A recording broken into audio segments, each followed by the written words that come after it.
Sí. Hola, buenas tardes. Mi nombre es Juan José Collado, periodista, apasionado por la lectura, la historia, los musicales, y leyendo y escuchando me doy cuenta de que la historia misma da pie para libros, y el libro da pie para musicales, y la historia da pie para tremendos musicales.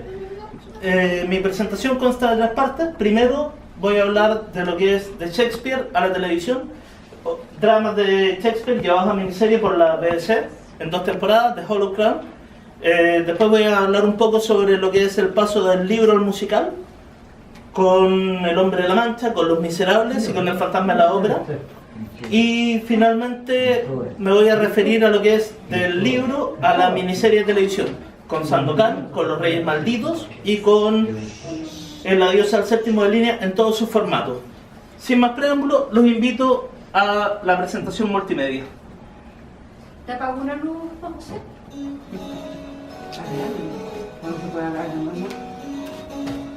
Si hablamos de Shakespeare, hablamos del principal dramaturgo de la historia de Inglaterra. Incursionó tanto en el drama, la comedia y la tragedia. Si hablamos de tragedia, podemos mencionar a Otelo, que es el celoso por excelencia, Hamlet y las dudas existenciales, Macbeth y el crimen para hacerse con el poder. En el ámbito de la comedia tenemos Las alegres comadres de Windsor, Sueño en la noche de verano, Mucho ruido y pocas nueces. Y si hablamos de dramas de Shakespeare, hay sobre todo dramas basados en lo que fue la historia y el gobierno de reyes del pasado. Sobre todo hay 2 series. Una que es la serie de la Guerra de los 100 Años, que se compone de Ricardo II, Enrique IV y Enrique V. Esa es la primera temporada de Hollow Crown. Ricardo II es el segundo hijo del príncipe negro de Gales. Al fallecer su padre y su hermano mayor, se convierte en heredero al trono inglés, lugar que va a ocupar desde los 10 años. En ese periodo, Inglaterra está en guerra con Francia, y él, al ser nacido en Francia y que haber pasado su infancia en Francia, nunca fue querido por el pueblo inglés. Si a esto le sumamos importantes derrotas militares en lo que fue las campañas de Irlanda, tenemos un gobernante muy desacreditado. En 1398 manda al exilio un primo menor de él, Enrique de Bolingbroke, asegurándole que ninguna de sus herencias estaba en peligro. Al año siguiente fallece el padre de Enrique de Bolingbroke, conde Gante, y lo que hace el rey es quedarse con todo lo que podía ser de herencia de Enrique de Bolingbroke. Ante esto, Enrique se levanta contra él, y esto es lo que nos relata la obra. Cuando él vuelve, y con la ayuda del conde de Northumberland, se levantan y deponen al rey Ricardo II, generando lo que a la larga va a ser la Guerra de las 2 Rosas, ya que cuando el rey abdica, tiene que abdicar en beneficio del pariente más cercano, que en este caso no es Bolingbroke. Enrique IV. Enrique IV es el que era Enrique de Bolingbroke. La obra nos relata lo que es el gobierno de Enrique IV y cómo tiene problemas para controlar el carácter de su hijo, que lo presenta como un príncipe licencioso, que se junta con personas de vida alegre. Esa es una licencia histórica que se ha tomado Shakespeare, ya que la historia nos cuenta que Enrique, príncipe de Gales, futuro Enrique V, desde muy joven, fue un destacado militar y un estratega genial. Pero, ¿qué pasa? Shakespeare necesita meter personajes simpáticos en el drama, tales como Sir Jack Falstaff, Nym, Bardolph, Pistol. En el fondo necesita meter personajes simpáticos, y es tanto el éxito que tienen estos personajes simpáticos, aparte de la narración histórica, que Sir Jack Falstaff va a terminar siendo el protagonista de Las alegres comadres de Windsor. A Enrique IV lo sucede Enrique V. Enrique V va a emprender, desde que asume el trono, una campaña por recuperar lo que él considera las posesiones históricas de Inglaterra en Francia, más o menos 1/3 del territorio del Reino de Francia. Esta campaña va a ser una invasión al continente, donde destaca la toma de Harfleur, que la teníamos hace poco. Esa imagen nos muestra lo que fue la batalla de Agincourt, uno de los 3 grandes triunfos de la causa inglesa durante el periodo de la Guerra de los 100 Años, comparables a lo que fue Poitiers y Crécy, que son ganadas por Eduardo el Príncipe Negro de Gales. A la muerte de Enrique V, que muere muy joven de disentería, lo sucede su hijo Enrique VI, de 10 meses. Durante el reinado de Enrique VI, se produce la Guerra de las Dos Rosas porque al ser muy menor, el poder lo asume un consejo de regencia. Y ahí empieza el enfrentamiento entre la casa de York y la casa de Lancaster. Durante ya la adultez, él empieza a tener ataques de locura, posible herencia de su abuelo Carlos de Francia. Ante esto, vuelven los consejos de regencia y vuelve el enfrentamiento cada vez más fuerte entre los York y los Lancaster. Esa imagen es de la segunda temporada de la Guerra de las Dos Rosas.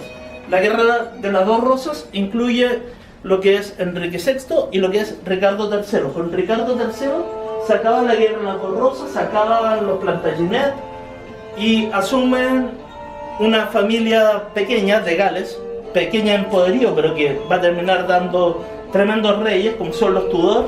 Nos van a dar un Enrique VIII, que va a crear la religión anglicana, nos va a dar una Isabel de Inglaterra, con toda su potencia.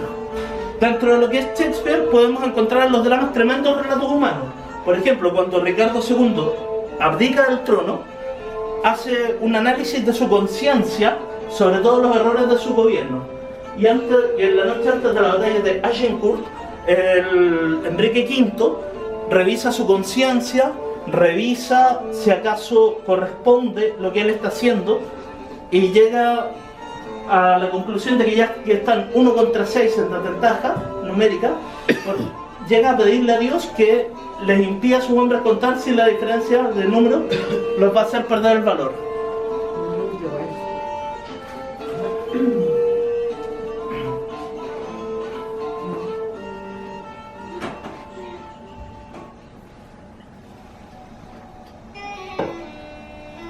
El libro que les decía, Ricardo III, está aquí en la biblioteca. Si a alguien le gustó la historia, está disponible. Pasamos a la segunda parte. Del libro al musical. ¿Quién no vio alguna vez o no le hicieron leer Don Quijote de la Mancha? También está acá. Don Quijote de la Mancha es un libro de Don Miguel de Cervantes y Saavedra. Soldado, poeta, escritor, novelista, príncipe de los ingenios.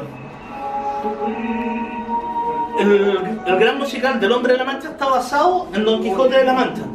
La historia es que entre la publicación de la primera y la segunda parte del libro, Don Miguel de Cervantes cae preso por deudas, según la obra musical, esperando un juicio ante la Santa Inquisición. Cuando él está esperando para evitar que los otros presos le quiten un manuscrito muy valioso, les empieza a contar en formato musical lo que es la historia de Don Quijote de la Mancha, invitando a los presos a participar en la forma que ellos quieran. Los autores son Weisman, Leigh y Joe Darion. El primer acercamiento de Weisman no es en el musical. Ya había creado una serie de televisión, Yo Don Quijote, basada en la historia de Don Quijote. Lo que tenemos aquí es ni más ni menos que Don Plácido Domingo interpretando El Sueño Imposible, la canción más emblemática del musical. Qué hermoso.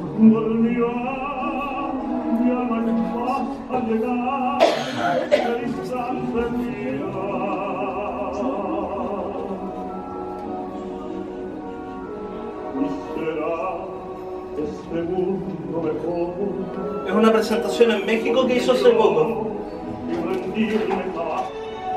Los Miserables, Víctor Hugo, poeta, novelista, político, uno de los principales referentes de la literatura y de la cultura francesa del siglo XIX. También disponible en la biblioteca. Bien. Entro a la biblioteca. Hay que puro venir. Y no elegí los temas de acuerdo a la disposición de la biblioteca. Coincido. Bueno, como les dije, es un poeta, político, escritor de novelas. Esta es una de sus principales novelas, Los Miserables, junto con Nuestra Señora de París, que la escribe unos años antes. Los compositores, al principio de los años 80, Claude Michel Schönberg, Alain Boville, componen la versión francesa. La traducción al inglés es de Herbert Krechner, ganador de un Tony. Sus principales temas son un One Day More, que lo estamos escuchando interpretado por el elenco original de Londres. I Dream the Dream, que es el que hizo famosa esta mujer en British Got Talent, y una canción preciosísima que es Bring Him Home, que es la oración de Jean Valjean cuando está en la barricada en la noche. Esta presentación corresponde a lo que es el concierto por los 25 años. Como gran final, invitan al elenco original a cantar un día más. Qué bonito.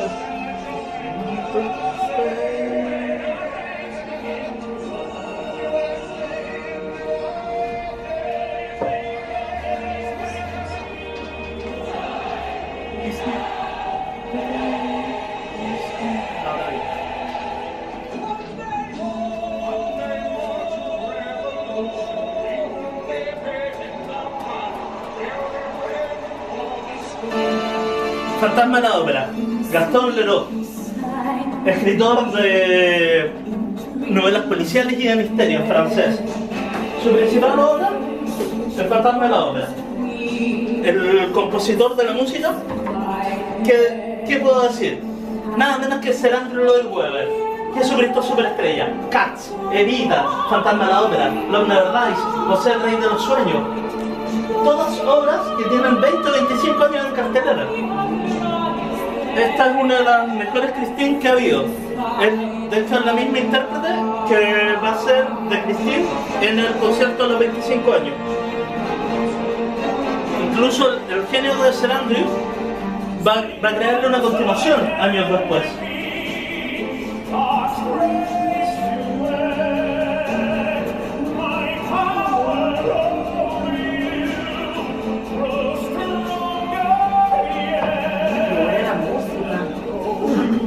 Vibra, ¿ah? Rabia. Esto no la ubica. No, precioso. Sí, se llama. Fantasma de la ópera. Ah, De el hecho, fantasma de la ópera. él es iraní. personaje es la Cristina. Ah, ya. Christine y el Es el fantasma fantasma cantando de la la canción más famosa de la obra. Fantasma de la ópera. Esta es la continuación de la que les hablaba, Love Never Dies, El amor nunca muere. Está ambientada 10 años después de la primera parte de la obra, vuelven los mismos protagonistas, vuelve el fantasma, vuelve Raúl de Chagny, vuelve Christine, vuelve Madame Giry, vuelve Meg Giry, vuelven los mismos protagonistas. En el fondo, con estas tres pequeñas muestras de piezas musicales, se demuestra que cuando hay un escritor genial como Cervantes y como Hugo, con buenos compositores, o bien un buen escritor como es Gaston Leroux, con un genio de la talla de Lloyd Webber, salen obras preciosas, salen obras inmortales. Yo creo que todos disfrutamos los pedacitos de canciones que acabamos de ver de los musicales. Qué hermoso. ¿A quién le da la voz para cantarla? ¿Nadie? A ti, pues, Juan José, tú ibas ensayando. Muy bien, muy bien. Oh, ya está. Bueno, Sandokan, Emilio Salgari, novelista italiano, escribió novelas, principalmente novelas de aventura, ambientadas en todos los parajes del mundo. Su creación principal, Sandokan, llevada a la televisión por la RAI y Televisión Italiana a finales de los 70. Hasta los años 70, 80, este era uno de los libros más leídos en lengua hispana. Incluso la radio y televisión italiana, años después, creó la segunda parte, El regreso de Sandokan, narrando las aventuras de Sandokan en la India. Cambiaron a Yáñez de Gomera, lo hizo otro actor, pero era el mismo que David Levy, el que hace de Sandokan en esa segunda parte. ¿Y le fue bien a la serie? Igual que Sí. Ah, qué bueno. Sí, ¿De qué año era esa serie de los 80? a finales de los 70, a principios de los 80 llegó a Chile. Sí, me acuerdo.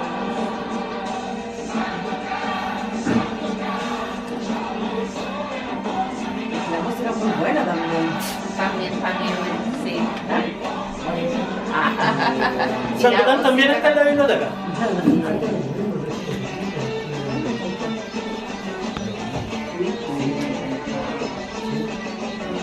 Claro, después relatar su aventura en la India, ¿cierto? Sí. Impensado, no sé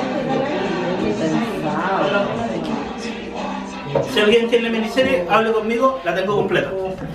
Sí, la tiene. Sí. Los Reyes Malditos, Maurice Druon, considerado uno de los principales novelistas modernos, novelistas históricos de Francia, conocido sobre todo por esta obra. Es una serie de 7 libros que se llama Los Reyes Malditos, que abarca desde 1314, el final del juicio de los templarios, hasta el inicio de la Guerra de los 100 años. Bueno, nos muestra el momento en que Jacques de Molay, último gran maestro del temple, lanza la maldición: Papa Clemente, Caballero Guillermo y Rey Felipe, os conmino antes de un año a comparecer ante el tribunal de Dios. A los 3 meses muere el Papa, a los 3 meses después del Papa muere Guillermo de Nogaret, y antes de terminar el año muere el Rey Felipe el Hermoso. Les dice malditos hasta la 16ª generación. La 16ª generación es Luis XVI. ¿Por qué maldito es? Porque los quemaron. Porque los torturaron durante 7 años, lo quemaron vivo.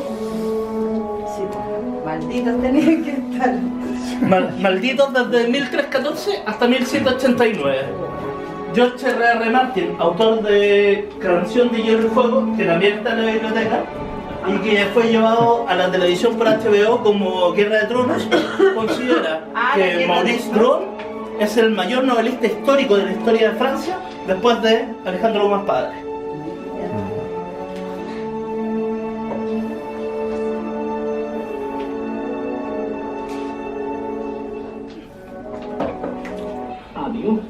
Adiós al séptimo de línea. Terminamos con una obra chilena de un adelantado a su época. El año 48 es radioteatro, lo estamos escuchando. El 66, el 55 es novela histórica. El 66 pasa a ser disco de los 4 cuartos. En 2010, miniserie Megavisión, es la imagen que tenemos de fondo. ¿Por qué digo que fue un adelantado a su época? Porque Jorge Nostroza compuso una obra multimedia. La tecnología no solo hace daño, la tecnología se puede usar para culturizar a la gente y para hacer este tipo de trabajo.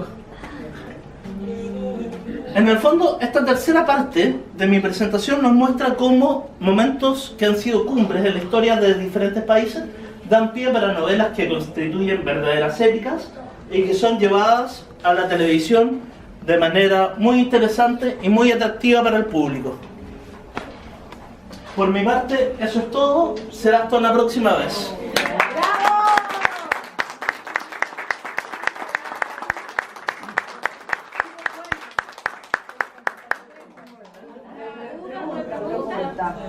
¿Duda? ¿Pregunta?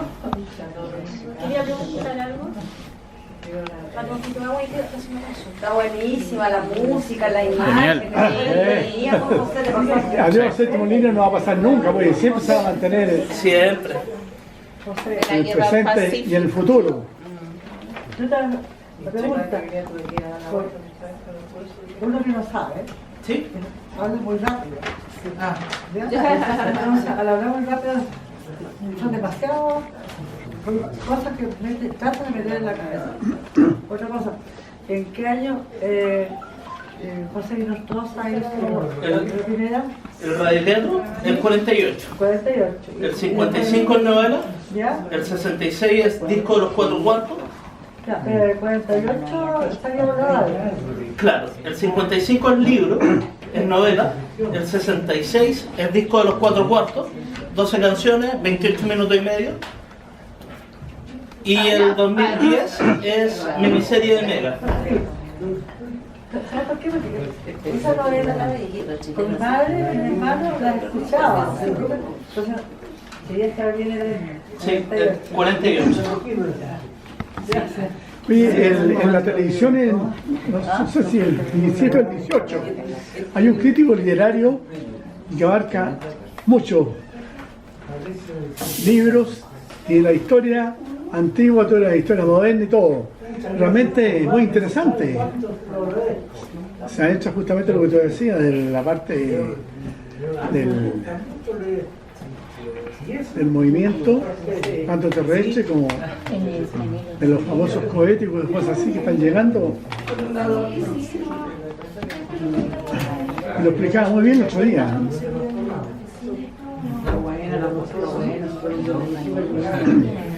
Oye, que los felicito por la biblioteca que tienen ahí. Sí, bueno.